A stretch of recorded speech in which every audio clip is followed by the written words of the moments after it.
Hello, everyone. My name is Becky, and I work for Waterloo Public Library. And this morning, I'm hoping to share some information with you about scholarships. I'm going to do some best practices and hopefully get you organized so that you don't feel overwhelmed in applying for scholarships, and help to give you some tips and tricks so that it seems not quite so crazy to do. Because I know that when I was in university, applying for scholarships seemed really, really stressful. And so hopefully what I'm about to share with you over the next 30 to 45 minutes will help to give you some ideas and strategies so that moving forward, you're able to go ahead and do that easily and successfully and without a lot of problems.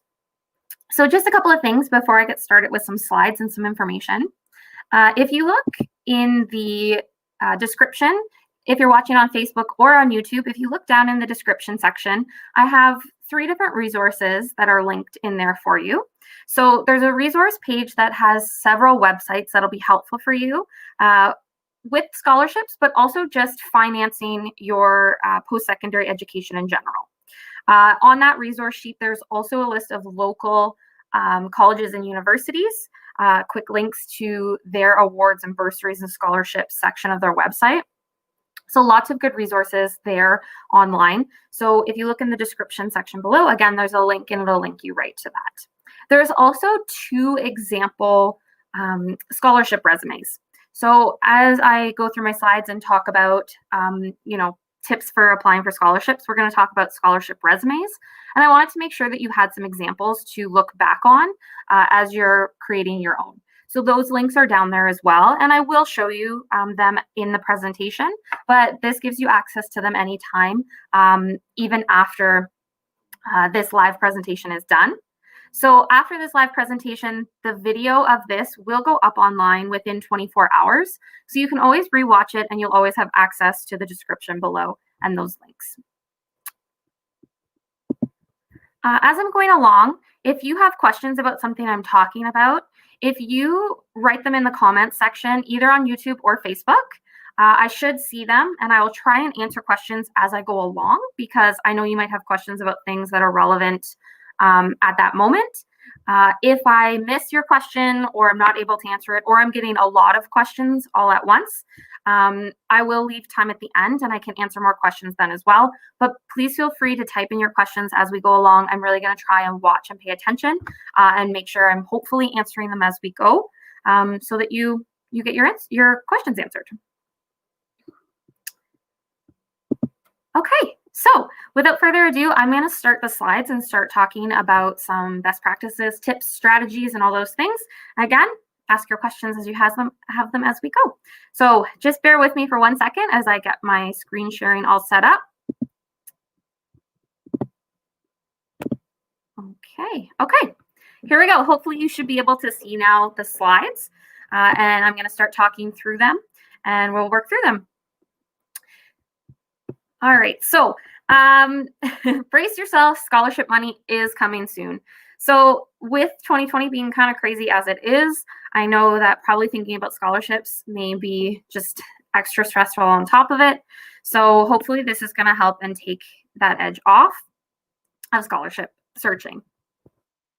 So just some basics to keep in mind about scholarships. There's a lot of different terms that are used and definitions that you'll see as you start to look on your school's website, as you start to look at scholarships, as you start to look at grants. There's a lot of different words that are used. So just to help clarify a little bit about what those are. So an award is more of, it's a monetary based award. So you get money, just like any scholarship or grant, but usually it has to do with a different criteria about something you've earned. And usually it's given to you sometimes without even necessarily having to apply for them. So we'll talk about the school that you're going to and how you might be able to actually just be automatically eligible for some stuff in your first year. It's also often used interchangeably with an academic grant. So a little bit confusing because all these different words are used. But it's sort of the overall word that's used for awards, bursaries, scholarships collectively. So sort of the umbrella word. When we're talking about a bursary, though, that's a little more specific and means something specific. So again, all of these things are monetary grants or awards, but a bursary is based on financial need.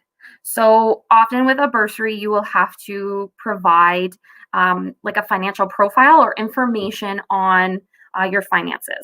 And I know often people have questions about how do you do that? And it's often income tax statements that will be asked for. And it's usually from your family, because oftentimes, if you're going into post-secondary, you might have had a part-time job, you might have had a full-time job in the summer, but often they'll need sort of a family overview. So what your parents or whoever you're living with, whoever you're the dependent to, they'll need that information as well. And usually that just comes from tax forms. And then a scholarship is, again, money. These are all money, but it's based on a bunch of different criteria: academic performance and often merit. And there's some other things that we'll talk about. There's lots and lots and lots of different things that can go into getting you a scholarship. So, and this is exactly what I'm talking about. So eligibility criteria.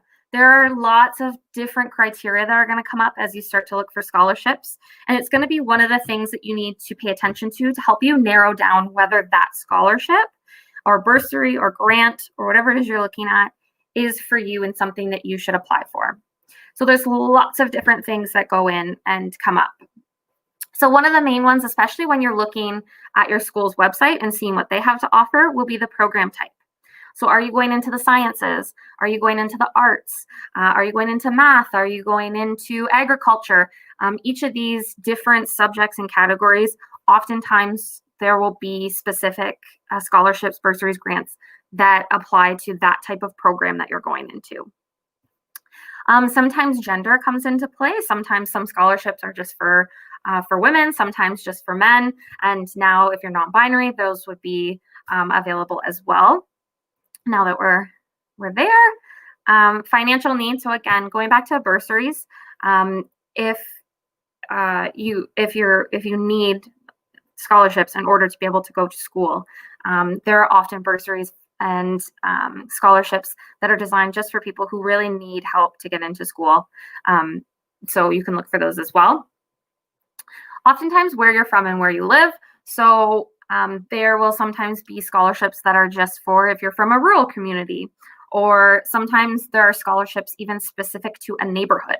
So a lot of neighborhood associations will actually have scholarships available to graduating students that are from that neighborhood. So where you're from and where you live, those things can sometimes play a factor as well. Your culture or your cultural background can play an impact, and sometimes there are, again, scholarships that are just for children of immigrants or immigrant children or refugees. Any of those things can play a role as well. Your community involvement. So a lot of community organizations will have scholarships available. So you might be surprised to find your church has one available, or your community center, or the sports organization that you volunteer for. There's a surprising amount of scholarships available from community organizations in your area. So just keep that in mind, that it's worth looking locally to see what's available. Campus involvement. So the one thing that I think we often fall into a trap is that you apply for scholarships your first year, going into your first year, and then you never apply for another one again. But there are scholarships available for you throughout your entire education, including if you're, going into like grad school or, any of those things. So all the way along the line, there are scholarships available. So if you get involved on your campus and in certain groups and things, there might be scholarships available to you for that as well. If you're looking to study abroad, there are scholarships that are specific to that to help people be able to afford to study abroad, which is really awesome and cool. And extracurricular activities. So, there are sports scholarships. There are art scholarships. There are lots of different types of scholarships based on the activities that you may be interested in, or that you may do, or that you may participate in. So, and this is not an exhaustive list. There are even more than that, but it just starts to give you an idea to think about, okay, what is it that I'm involved in? What am I interested in? What do I do on a regular basis? Am I part of a community organization? Where could I start looking in my community? All of those different things to start to think about. So with scholarships, it's never too early or too late to start looking for them. So the thing about scholarships is they are sort of the diameters or the rules of each specific scholarship are set by the organization that provides it. So not all scholarship deadlines are the same, and not all scholarships are out during the same parts of the year. So it's important to sort of, again, do the research to find out what scholarships might apply to you, and then know when they're taking place and when the deadlines are. Because there isn't sort of what we would call a scholarship season. It can be all year long. So finding them and knowing when the deadlines are is going to be kind of important to make sure that you're getting the scholarships that would make sense for you, or applying to the scholarships that would make sense for you. So is it worth it to apply for scholarships? Because it is work. I mean, there's work that certainly goes into applying for a scholarship. It's not necessarily snap your fingers and it's done. Although there's a couple that are, but for the most part, it is some work. However, it totally is worth it because there are a ton of scholarships that go unclaimed every year because it can feel overwhelming and people don't know how to search for them and don't know how to properly apply for them. And so these scholarships are just left. So this money just goes unused. So it's absolutely worth it. Sometimes, you know, your competition for a scholarship is minimal because of this. So it's absolutely worth it to go for a scholarship or multiple scholarships. So the first thing I always suggest when you're looking at scholarships is find out what your post-secondary school has to offer. That's the first place to start looking because often you'd be shocked at how much they have to offer to students. Especially if you're going into first year, one of the first things to look at is entrance scholarships. So each school will offer some kind of entrance scholarship that's made possible through donors and grants to the school. And honestly, they're often really, really easy to apply for and get, or there's not even an application process. They're awarded to the undergrads and students, and they're usually based on grades. So if you had an average above a certain number, it's usually around 80% average, then either you're automatically entered, or it's a really simple application process where you just fill out a couple questions. So I would say whatever school you're going to, just make sure you check their website and information about entrance scholarships and anything else that they might offer. I did include here and on the resource sheet that you can find in the description below these videos, just the local colleges and universities. So in this area, University of Waterloo, Wilfrid Laurier, Conestoga, and Guelph is pretty close, so I included that. This is all, these links go, and the links that are in the resource go directly to their award info pages, but every university and college has these pages. So even if you're going to a school further away than this area, you will be able to find those pages. Honestly, just type in the name of your school and award info or scholarships, and you will find their information. And along with those entrance scholarships, they will have a ton of scholarships, bursaries, grants for different programs, different academic programs for each year. So sometimes there'll be ones that are specific to second year, third year, or, you know, post-grad, all those kind of things, your doctorate, whatever it is you happen to be going for. So definitely the first place to check is the school you're going to.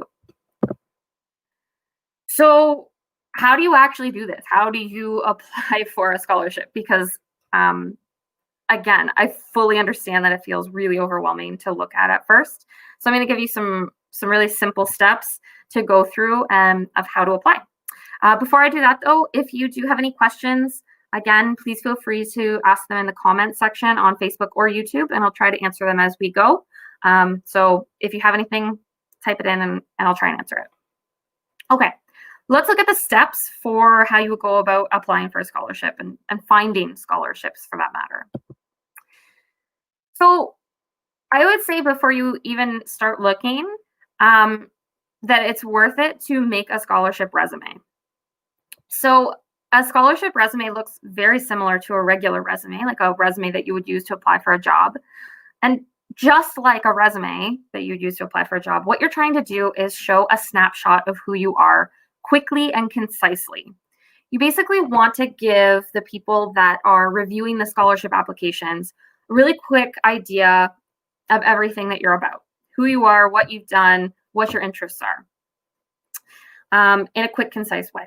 It'll just really help them to know who you are. The other thing a scholarship resume is really useful for is oftentimes you need letters of recommendation. And a scholarship resume is great to give to someone that you're asking for a letter of recommendation, because it helps them when they're writing your letter of recommendation. It just helps them to have a quick reference of, oh yeah, they did this, oh yeah, they did that, and it'll help them write your letter. So it's useful in many ways. So it includes a lot of things. It doesn't have to include all these things though. You're gonna make it so that it's tailored to you and what you want it to represent about you. But it could include these things, your talents. So I know this maybe sounds silly, but are you a juggler? Do you, know how to play us? Are you really good at a sport? Are you an artist? Like, can you draw? Can you paint? Can you sing? Can you dance? Can you plant a field of crops? I know that sounds silly, but I'm going to talk a little bit about that more. Sometimes the skills that we have, we don't see them as skills because we've been doing them our whole lives, but they're not actually something that everyone knows how to do. So that's going to be something to keep in mind as well. Any of the skills you have, volunteer experience is going to be especially important to include, and any work experience that might be relevant. If you've done any internships.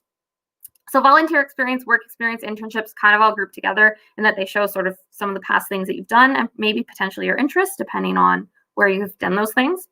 Any leadership experience you've had. So, were you a camp counselor? Did you run for student council? Any of those kind of things. Your education. So obviously just, what school you're coming from.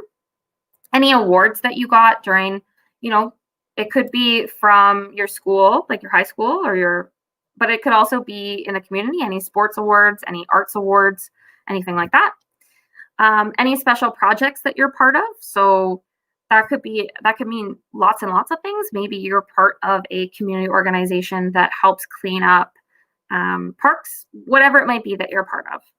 And then any extracurricular activities. So, and that could include, are you a member of your church and do you help run Sunday school, or do you help in the nursery? It could be, do you help at a community center? It could be a lot of things. So think about the things that you do.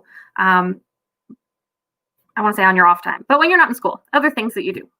Are you part of volleyball at school? Are you part of a sport? Are you part any of those things that you do? So again, it doesn't have to include all of these things, but you want to pick and choose some of these things. So those scholarship resume examples, again, are in the description below for you to look at. I have one up and I'm going to pull it up for us just to quickly look at together. So let me just find that really quickly. Okay, here we go. So you want to make sure your name is super clear and who you are. So an executive summary is just a really quick statement about you in general. So they include key strengths. So this is a combination of skills and talents. So reach me at, you want to make sure that your contact information is very clear on your resume, just like on a regular resume, that it's very clear and that they can easily get a hold of you. So they have their work experience here, their academic background, so where they've gone to school. So you can see that this scholarship resume is for someone that's already been in university for a couple of years. And then their core skills at the bottom. Again, it doesn't have to look exactly like this. This is just an example.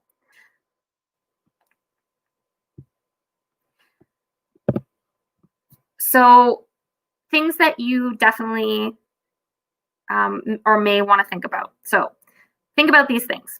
Ask yourself these questions when you're starting to make your resume. Have you participated in any extracurricular activities? Have you participated in any school events? So that could be a wide range of things: talent shows, sporting events, food drives, charity events, anything. And again, at the bottom, have you been involved in sporting events in school or outside of? Have you helped out in your community at all in any way, volunteering? Again, at your church, at your community center, at your neighborhood association, at whatever it might be that you're involved in. Have you worked on student council? And do you volunteer anywhere? Have you ever been in a play, worked on a farm, run for office, been on an exchange program, grown vegetables, written a short story? Sometimes we don't think of things that seem simple to us, like growing a garden or, in your backyard. But that's not necessarily a skill that everyone has. The same with when I talked about earlier, are you from a rural community or have you worked on a farm? If you grew up on a farm and you have always known how to drive a tractor and, work with the animals and all those things, that might not seem like a special skill to you, but there are a lot of people who don't know how to do that. And so that is a special skill. So there are, and cultural practices. There are lots of things that may seem like, oh, we've always done this our whole life, but that's unique to you and your culture and your family. And those things are skills and talents and amazing things to share with others that make you unique. So just think about those things. And I believe it says it on here, but brainstorm with friends and family. Oftentimes we don't give ourselves enough credit for the talents and the skills that we have, and we don't think of them. So it's really good to ask your friends and your family to help you brainstorm those things, to come up with them. The other thing I would say is update your resume regularly, just like a regular resume. So, if you apply for scholarships now and then you don't apply again for a year, a lot happens in a year and we often forget things that happen in a year. So as something comes up that would make sense to add to your resume, add it right away so that you don't forget to add it in 6 to 10 months. Because that's the best way to go about it. The other thing I would say is if something happens in your life that's a really good example of one of your skills, like leadership or organization, write it down really quickly or make a note of it so that you remember it later on, that you can include in essays or anything else that you might need for these scholarships. As I said before, clearly list your contact information. It's really important that they can get a hold of you. Avoid I statements. So really on a resume, you want to be using bullet points. Clear, concise. Make sure it's that they can read it. We want to think about accessibility. So you want 10 to 12 point font. Make sure that it's good contrasting color. So white background, dark letters, so that it's easy for them to read. It's suggested to use power words. So power words include things like accomplished, I analyzed this, I collaborated on this, I delivered this project here. You can find a list of power words online if you just search power words. And it gets you thinking a little bit about what words you could use when you're describing different things. The easiest thing to do too is just to use a template. There are lots of templates online. Canva is a really great online resource. There's a free version of it online, and it has templates. It's a very simple graphic design tool, and they have free templates for lots of things, but you can search scholarship resumes, and they have lots of awesome templates. And then it makes it a lot easier for you, and you don't have to necessarily create something from scratch. And the last thing that I will stress kind of over and over again as we continue to go through this presentation is to make sure that you are having your items proofread. So this goes for your resume, it goes for any essays, anything you write, make sure it's proofread. There is nothing worse than spelling errors or grammatical errors on a resume or on an essay. That alone could disqualify you. Like they might, honestly, and especially for a job, a lot of times if there's massive spelling mistakes or anything on that, it just kind of goes to the no pile, because what it's showing is that you didn't take the time or the care to double check it and have someone else double check it. So always have your stuff proofread. Okay, the second thing you want to do when you're looking for scholarships after you do your scholarship resume is to have some kind of search strategy in mind for how you're going to look for scholarships. There are thousands upon thousands upon thousands of scholarships, and they're not all going to apply to you because of the criteria. So how do you find the ones that do? So this is the suggestion for sort of how to find or where. So first place is to look for scholarships. So my first suggestion, as I already stressed, is to look at the school you're going to be attending. That is the first place you want to start. And I already stressed that. After that, start looking at local scholarships. So, like I said, your neighborhood association, your community, any cultural organizations you're part of, your church. And this one, which oftentimes gets forgotten and is surprising, is your guardian, so your parent or your legal guardian, and even sometimes relatives, your aunt, your uncle, whoever, their workplace. A lot of workplaces, organizations will have scholarships that are just for kids of people that work for them. So talk to your parents, talk to your close relatives, and have them ask their HR department if there are any scholarships available to kids of people that work there or relatives of people that work there, because you might be surprised at what you find. Another great resource is your guidance counselor or your principal at your school. They'll often know, especially they'll have probably a good handle on some local scholarships and may be able to lead you in a good direction. And they'll also have a good sense of, beyond that, where to hopefully look. So they're a really good resource to help you sort of make a plan for where might be the best places for you to look. And then the last two, we have scholarship search sites and social media. Sometimes on social media, organizations will post about their scholarships. So you might be surprised, if you search hashtags and various things, what you might find. But I'm going to share with you a couple of scholarship search sites that are sort of ranked the top ones. The only thing I will mention about a scholarship search site is often you have to create an account with them. So, which is fine. We have to create accounts for lots of things, but if you're uncomfortable doing that, that's also understandable. But they're free accounts that you create, but basically by putting your information in there, it helps them to sort through what scholarships would be applicable to you. So these are the ones that I'm going to kind of point out and show you. Conic, Scholarships Canada, and Disability Awards. So I'm just going to pull them up really quickly for you to see and take a look at. Okay, so Conic. So I'm just going to go. Here we go. So again, this one you do have to sign up for. But as you can see in the scrolling banner, there are lots of organizations that are featured on this website for having scholarships. It is a top site for scholarships.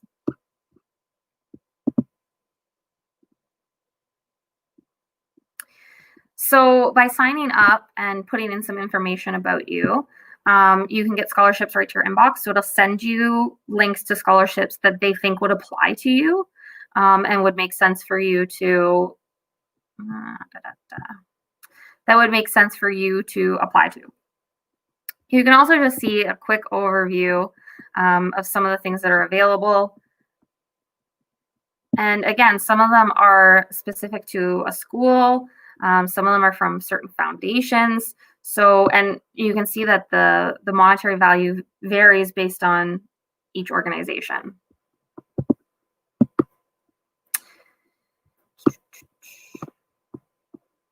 All right, so Scholarships Canada is similar. It's also a site that you would sign up for. It has, I like this because it's specific to Canada. It has a huge range of listings for various different scholarships. I also like their resource section a lot. So they have tips for looking for scholarships, alternative financing, FAQs, but their tips section is also just really robust and helpful. So I would highly recommend taking a look at this as well. It's just a really great way to help you feel organized and again, get more information. And then this is disabilityawards.ca, again, a Canadian site. And you can actually search by various disabilities. And so you can find if there are any awards available if you have a disability. And these include a wide range of things, including physical disabilities, learning disabilities, ADHD, mental health conditions, even things like anxiety disorders, a wide range of things. And so it's worth looking in there as well if any of that applies to you. Okay. Just have to get back to my slides. Bear with me, you guys. Okay. So once you have done a search strategy and you have a list of scholarships you want to apply for, it's time to get organized so that you have all the pieces in place that you need for those scholarships. So make a list of the scholarships you want to apply for. Know what you want to apply for. And make sure you know all of the deadlines for them. And set reminders for it. Like I said before, the deadlines are not going to be the same time. They're going to be all over the place. So you really want to make sure that you know what the deadlines are for each of those scholarships that you're applying for. Make sure you read the scholarship requirements really carefully and read it several times. They're going to outline for each scholarship, they're going to outline what they want from you, and it's going to be very clear what they need from you. You need to make sure that you're not missing any elements of what they're asking for, because if you miss something, it's going to automatically disqualify you. So just make sure you're really reading those carefully so that you know what you need, and make a list of what you need for each scholarship. And one of the best ways to do this is to use an organizational tool. And I'm going to talk a little bit about that later and show you one possible option for an organizational tool to help make this a little more simple. Great. So you have to now actually apply for these scholarships. So how do you go about doing that? Like I said, follow those instructions really carefully. They're going to outline for you what they want from you. Make sure you give them that. Do your research and know your audience. So make sure whatever organization is sponsoring that scholarship, at least do a little bit of background research and go to their website, read their about page, know the history of the organization so that you know your audience and you know who you're writing to. A lot of organizations online in their about section will tell you what their company or organizational goals are and their purpose. It's good to know those things because then you can tailor your essay maybe a little bit towards that, right? Include things about yourself that would fulfill the goals and purposes of that organization. Always include your scholarship resume, whether it's asked for or not. It's worth it to include it. Again, it just gives them a really quick snapshot of who you are. Also, if they didn't ask for it and you include it, again, it just makes you look very organized and very professional to them. Have a professional email address. So I know when I was younger in middle school, and then I think I switched over in high school, my email address was Beckers the Wreckers. It's not the most professional. So I got an email address that was my name. So if you can get an email address that's as close to your name as possible, your name and some numbers, that's the best bet. You want to make sure that your email address looks professional. And in some cases, you may need a financial profile. It just really depends on the requirements. Financial profile would just be to show, often if you're applying for something that is a bursary. So it's based on your financial need. So again, they're probably what they're going to be wanting and looking for is income tax statements from the previous year. So you might have to go through that organizational process and get those with your guardian, your legal guardian, your parents, whoever it might be that you're with. And just don't rush the process. So, it's why it's never too early to start looking for scholarships because you want to give yourself time to put all this information together, especially if you need to write an essay or if you have to get a letter of recommendation from someone. You're going to want a bit of time leading up to the deadline. So one of the other parts of completing an application, like I had kind of mentioned already, is a lot of times they'll ask you for an essay. So as I said before, I'm going to stress this, spelling, grammar, and sentence structure matter. It matters that you've had it proofread, which is also my last point. It matters that it's spelling error free, all of those things. So just be really cognizant of that and have someone read it over. Have a couple people read it over. Just like any essay, you want to give clear examples. So if you say that you have leadership skills, how do you have those? Prove to us that you have leadership skills. You want a really concrete example. So you have leadership skills. Okay, I have leadership skills because I am student council president. And as student council president, I implemented a new recycling procedure in my. So you want to have really clear examples of the skills that you're laying out for them. Because obviously anyone can say they have leadership skills. You need to prove it. Be concise about what you're saying. So you don't have to go on and on and on and on with examples about your leadership skills. Have one or two and be concise about them. And avoid elevated language. Elevated language is basically saying, I'm using words like so wonderful and so awesome and so amazing. Just be clear and concise. I have this skill because I did this. Reuse where you can. So no, there are no rules that you can't use the same essay for more than one scholarship. That's not, it's fine. Don't do that in school, but for a scholarship, it's totally fine. But make sure that you're reading it over to make sure it still fits with whatever scholarship you're applying. And maybe you can just rejig it a bit or reword it a bit, but you don't necessarily have to start from scratch every time. So let's talk a little more in depth about letters of recommendation. One, you want to ask someone that you trust. So that could be teachers, religious figures, coaches, mentors. Those are all good choices. But you cannot ask a relative, and it'll usually say that it can't be a relative. You need someone sort of as part of your overall community. And you want to make sure you're giving this person lots of time. And we're talking at least 4 to 8 weeks to do this. People are busy and they have a lot going on, especially right now. So just make sure that you're giving them lots of time. And as I said before, include your scholarship resume when you ask, because it makes it a lot easier for them to be able to come up with examples as well and just be like, oh yeah, that's right, they did this. It just makes it easier for them to write something.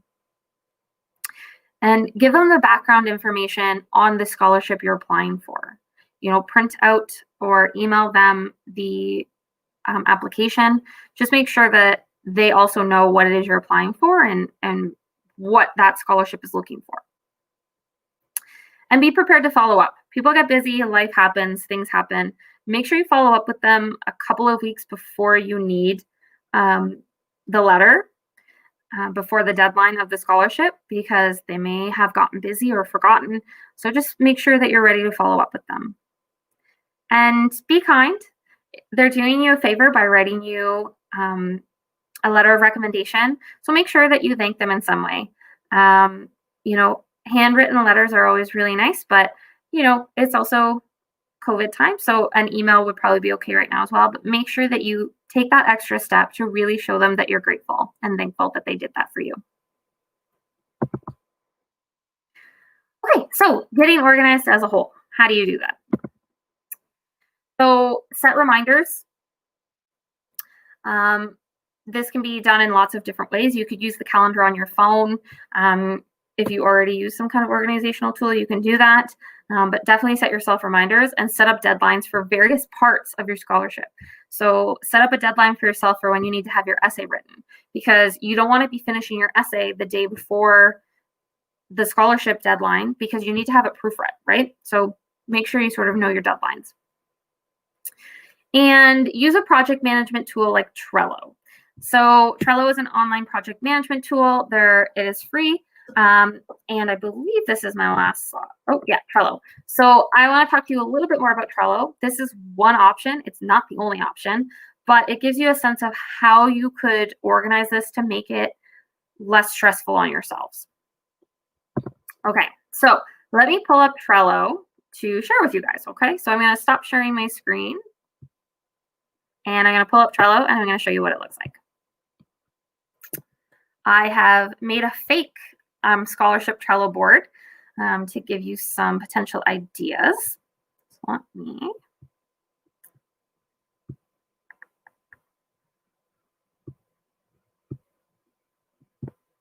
Okay, so this is Trello. Again, it's a project management tool. So I've set up this fake board to show you how it could work and what it could look like. So I have various months in here. So I'm going to change this one to November.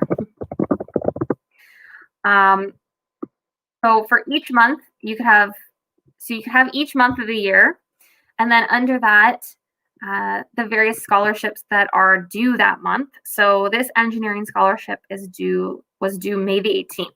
So you can see it's in red because I missed the deadline. So if I click on this, inside of it, you can see I've added labels. So for this engineering scholarship, they require a recommendation letter, financial info, and an essay.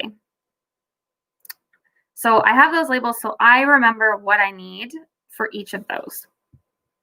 I have a due date, so when the due date is for the scholarship as a whole. The description, you could include a link to the application site. You could have the full info for the scholarship here so that it's easily accessible for you. I have a checklist of things that I need to do. So do I have my recommendation letter? Do I have my essay written? Have I included my scholarship resume? Do I have my financial info sheet? Has my essay been proofread? And you can include as many things as maybe you need to remember in there.